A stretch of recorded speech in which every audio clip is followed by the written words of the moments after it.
Kasih karunia menyertai kamu dan damai sejahtera yang dari Allah Bapa dan dari Yesus Kristus Tuhan kita.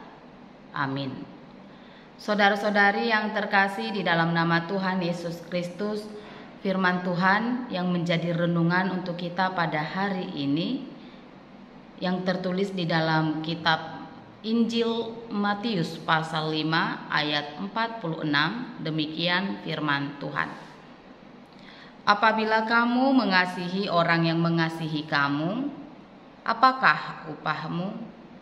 Bukankah pemungut cukai juga berbuat demikian? Demikian firman Tuhan. Saudara-saudari yang terkasih di dalam nama Tuhan Yesus Kristus, ada sebuah perkataan yang pernah saya dengar demikian. Anda baik, saya lebih baik. Anda jahat, saya lebih jahat. Yang menunjukkan bahwa sikap kita, tindakan kita, atau cara kita memperlakukan seseorang itu tergantung dari orang itu sendiri. Atau kita akan bertindak sesuai dengan tindakan dan perbuatan orang lain kepada kita. Itulah sebabnya kita sering mengasihi orang yang mengasihi kita. Kita sering berbuat baik kepada orang yang berbuat baik kepada kita. Kita sering bersikap ramah kepada orang yang ramah kepada kita. Dan demikian juga sebaliknya. Ketika ada orang yang melakukan hal yang jahat kepada kita, kita juga melakukan hal yang jahat. Atau bahkan kita melakukan hal yang lebih jahat lagi daripada hal jahat yang telah dilakukan orang tersebut. Itulah yang sering disebut dengan lex talionis atau hukum pembalasan di kalangan orang Yahudi, di mana mereka memiliki pemahaman pembalasan mata ganti mata, gigi ganti gigi, tangan ganti tangan, dan juga kaki ganti kaki.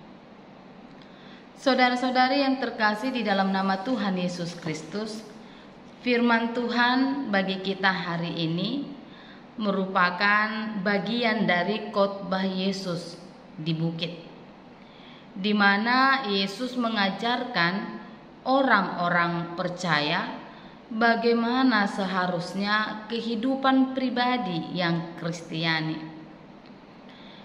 Bagaimana seharusnya orang hidup di dalam kasih. Sebagai orang yang percaya, kita diingatkan agar tetap mengasihi musuh dan mendoakan orang-orang yang jahat kepada kita. Kita tidak hanya mengasihi orang-orang yang mengasihi kita lagi. Kita tidak hanya berbuat baik kepada orang-orang yang berbuat baik kepada kita lagi. Karena orang yang tidak mengenal Kristus pun melakukan hal yang sama di dalam kehidupannya. Oleh karena itu, Yesus mengajari kita agar kita melakukan kasih yang tulus. Kasih yang bagaimana?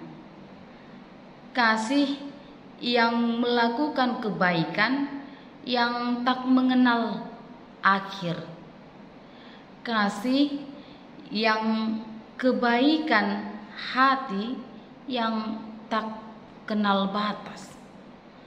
Kasih yang memiliki kehendak baik yang tak mengenal kata menyerah. Oleh karena itu, jika kita memperlakukan seseorang dengan kasih, maka kita akan membuang segala pikiran jahat mengenai orang tersebut. Kita akan memperlakukannya dengan kebaikan yang tak kenal batas dan tanpa pamrih, selain kita mengutamakan kebaikan orang tersebut. Jika kita mengasihi, maka kita melakukan hal baik tanpa sama sekali memperhitungkan perlakuan orang tersebut terhadap kita, baik itu caranya atau penghinaannya, sakit hati ataupun kesusahan yang ia berikan di dalam hidup kita. Itulah yang Yesus ajarkan kepada kita, supaya kita mampu mengasihi orang-orang yang tidak mengasihi kita.